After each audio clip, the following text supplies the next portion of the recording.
right, we are back here at the end of Goblet of Fire, Harry Potter, book number 4, last unrestricted section for book 4. Melissa, you have some notes. I do. Let's get not a into lot because, it's the end of a book, so there's some questions to stuff coming up and some questions I have, but for the most part, it's just like, hey, look, the book ended. Right. Things wrapped up. Yeah.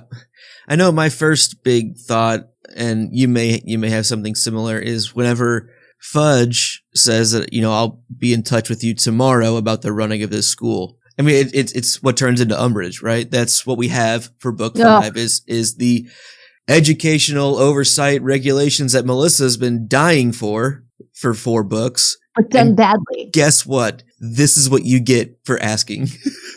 I did not ask for government oversight. Oh. I want to make that incredibly clear. There is a difference between having a school-defined curriculum and government oversight in education. You've been specifically asking for Umbridge. Nope, you've been asking for Umbridge. This is what you get. You know what? You don't get to do that to me. The difference between a school-defined curriculum and government oversight in education. Because I will stand on my hill and die against government oversight in education. But curriculum, like school-developed, implemented curriculum, I think that's important. Mm-hmm. Government control of schools is wrong. Yeah. But like that conversation or whatever the next day, like it's what leads directly to that. Like, I wonder how much of that thought of like, I need somebody from the ministry to be on staff at Hogwarts. Like, how much is that already in Fudge's mind? Like how far down that plan else happened in that conversation that happens that he feels that need, Right. And like, we know the whole summer coming up, we've been talking about it a lot, but like this horrible media around Harry, it only gets worse for him. Right. And a lot of it he doesn't really even know about. They have to kind of tell him like, hey, they make you out to be entirely crazy and Dumbledore's a total crackpot, and Dumbledore ends up losing his 2 positions right outside of the school. And I don't know. I just think it's, as Riley said, the story is blown wide open, and it's a much bigger thing that's going on. It's not a Hogwarts Castle thing. This is a Wizarding World thing that's going on now. And I think it's a cool transition that the books start to make right here. Like, I can't wait for Riley to read the first chapter of book 6, The Other Minister. Mm-hmm. Oh yeah. No, every time Riley talks about how, he loves like the big world stuff. Like that's always been my favorite stuff. When they go to St. Mungo's, I love that stuff. Like that's to me where these books really shine, when they go into the ministry and that's one of the reasons why book 5 is my favorite, because we leave Hogwarts, like real leave Hogwarts. So it's a lot of fun stuff coming up on that for sure. All right. So my kind of first big thought is when Harry is retelling his story to Dumbledore and Sirius, and he was like, oh, Voldemort can touch me now. And there's that line of a gleam of something like triumph in Dumbledore's eyes. What is it? Is it because like that's what I needed? Why is Dumbledore excited about this? Well, a lot of it comes down to, okay, yeah, he can touch you now, but now he shares your blood. And it's kind of a confirmation that ends up coming to play more with the Harry is a Horcrux thing, which I don't want to fully unravel all of that right now. But it's just kind of tied up into like Voldemort just fundamentally still is missing a few pieces, and he never will quite understand. Well, and I also think like I've always almost understood it as Dumbledore knows that Voldemort can't die because the piece of him is inside Harry, which means Harry would have to die in order for Voldemort to die. But now that there's like a piece of Harry and Voldemort, like there might be a chance for Harry to live through all of this. Does that make sense? Like that part, putting some of Harry and Voldemort, that if Harry dies first, he might still get to live because of the piece of him that survives in Voldemort's body. It's this, I don't know. It becomes a real odd cyclical type thing. I'll just read this. I found this answer. It says, the answer is in the King's Cross chapter of Deathly Hallows. Therein, Dumbledore explains or leads Harry to the understanding that when Voldemort took his blood to regenerate himself, he tied Harry to life. While Voldemort still lived, Lily's protection lived on in Voldemort, tying Harry to life, and this is why he didn't die when Voldemort killed him. Which, then, let's say Harry had tried killing Voldemort first. Because there was a piece of Voldemort still alive in Harry, Voldemort would have died. So literally, they both had to kill each other, but the one who was going to live at the end was the one who was killed first. So whoever was killed first, their other piece would live. Luckily, Harry was killed first, which meant when Voldemort was killed, Harry got to live at the end because he had maintained life due to the piece of him living in Voldemort. Right. Yeah, it's one of those, like, that's going to be a lot to unravel when we actually get there, because there's multiple things that are going on. There's the piece of Voldemort's soul in Harry's body, Harry as a Horcrux going on. There's the blood protection that now they both have. And it's, how do you know which, and that's where it's like, even though, it says this is a big part of it, you don't precisely know which portion happened when. You just kind of have to, and Harry does this, he kind of just makes a leap of faith, right? And that comes down to, there's also the Elder Wand conversation going on around the same time as well. So that's why I think people have a hard time with Deathly Hallows, because it takes all of these super magical things and it doesn't quite explain them. It just, you kind of have to make a few assumptions. Right. And it ends up working out. Like, that's where it just worked. Yep. So we'll revisit that when we get there for sure. I just think it's interesting that it showed up way back in book 4. Oh yeah. That there was like major droppings of that way back in book 4, and it took, this much analyzing to catch it. I mean, we have a lot of evidence that there's a part of Voldemort in Harry. That's been there since book 1. Evidence of Dumbledore's knowledge and Dumbledore's and I don't think he's thinking necessarily about Horcruxes right now. He might be. He is. After book 2, he starts thinking about Horcruxes and starts that hunt. So this is maybe a bit of that, more of that confirmation that, okay, this is another piece of what's going on, and that's why it's a gleam of something like triumph.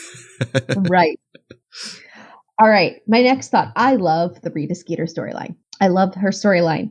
And I love how Hermione figures it out. But it's so low key in the final chapters, right? This this is happening. Hermione figured it out. I got the bug. Like, it's just such a teeny tiny little like B or D or C storyline plot compared to the main stuff.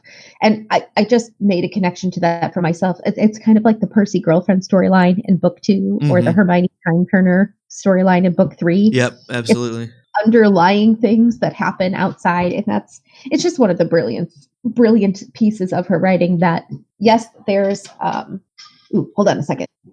Okay. The fact that, yes, there's a main storyline, but she's smart enough, JK is smart enough to weave all of these, other people have other things going on, stories in there as well, to make it seem like a richer world. Yep, I completely agree. I hate the idea of watches in the wizarding world.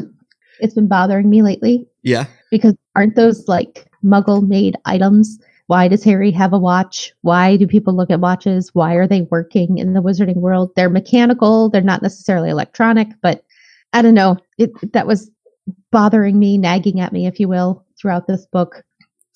Well, I need to put a little more thought into it, but I will unveil the next release of the podcast that Must Not Tell Lies will be coming up, and it's all about Muggle technology in the wizarding world, and specifically, do Muggle technology type things gain sentience on the Hogwarts ground?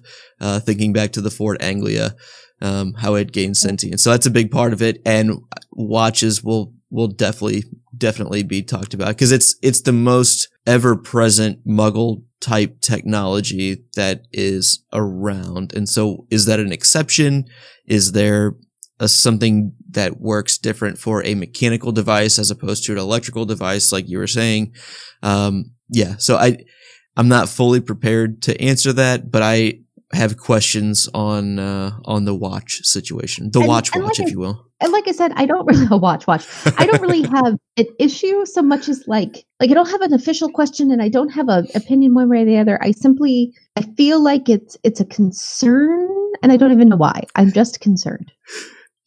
I will back you up in your concern. I think it's concerning, and we're going to discern whether or not we can figure it out. I have a real concern, though, like a fully fleshed out concern. Yeah. How does Harry get the Marauders map back? When was the last time we saw it? Moody had it? Moody had it, and then in the chapter where we lose the madness of Mr. Crouch, Moody says he used Potter's map. And then even in the chapter where Barty Crouch Jr. is, spilling interrogated. Guts. Yeah, he says, I used Potter's map, right? Mm-hmm. I was able to look at it. Never does it say Harry got his map back. Yeah, I guess since we know that, so whenever Crouch is, whenever he calls it Potter's map, I would assume when they're kind of sorting everything out the next couple days, Dumbledore has that map in his possession and just says, "Oh, this is the one that was being talked about. It's Harry's," and just returns it to him. But I know, but we never get told that, and it bothers me because it shows back up in book 5. Yeah, and you're right. Like typically, we see that stuff, like, oh, and then Harry got the invisibility cloak back because we didn't want him to have it for this one chapter, so he had to lose it, and now he got it back somehow. I'm a little surprised that there's not a mention of it, and I'm not seeing anything of that either. Like early in the next book, I'm not seeing anything. He pulled out the Marauders map again, checked it carefully. That's way further in the next book. It's just odd that it just shows back up. That's a problem for me. All right, Malfoy. We haven't really talked so much about Malfoy on the train because, mostly he just comes in and gives Harry trouble and then gets cursed, which is fun. And I love that nobody addresses, nothing happens to anybody because Malfoy's cursed. I don't know if they ever become uncursed. I don't know if his dad finds him on the train. It's just funny to me. But my real thought is this. During Malfoy's taunts, if you will, he claims that Harry picked the losing side and says that Harry should have listened to him on the train way back in year 1, right? Who the right friends are. Meaning that if Harry had chosen to be friends with Draco, he'd be fine. Mm-hmm. Really? Right. I don't know if I believe that. And here's why. I'm pretty sure that regardless of who Harry pals around with, Voldemort's still going to want Harry dead, right? Regardless of if Harry is besties with his Death Eater's son. Thoughts? I'm with you. Yeah, it sounds questionable to me. Well, Draco's kind of an idiot, so that's how I feel about it. I'm a big fan of that being the reason why he's wrong. I'm just saying, or does he just have that much self-confidence, misguided though it may be, that he could say to Voldemort, no, he's my pal. Hey, that's my friend. Right, I vouch for him. Voldemort's going to be like, I don't care. I don't thank you for bringing him to me. Right. Pretty sure I'm going to kill him now. Pretty sure I still know about the prophecy, and that's apparently a thing to me because I made it a thing. Right. Yeah, Draco's an idiot. That's how Draco's an idiot. That's kind of the end of that. I'm down for the Draco's an idiot reasoning. Okay. How did this unrestricted section should really be named, how did the things happen and where did they get the things that they shouldn't get the things? How does Voldemort get his wand back? I still cannot believe that it was so readily available from either the Potter house or whoever had saved it all these years later. I would like somebody to go back and chronologically track the whereabouts of the wand from Halloween of 1981 till the end of book 4. Do you have that somewhere randomly? Are you pulling that up or something? I'm pulling it up.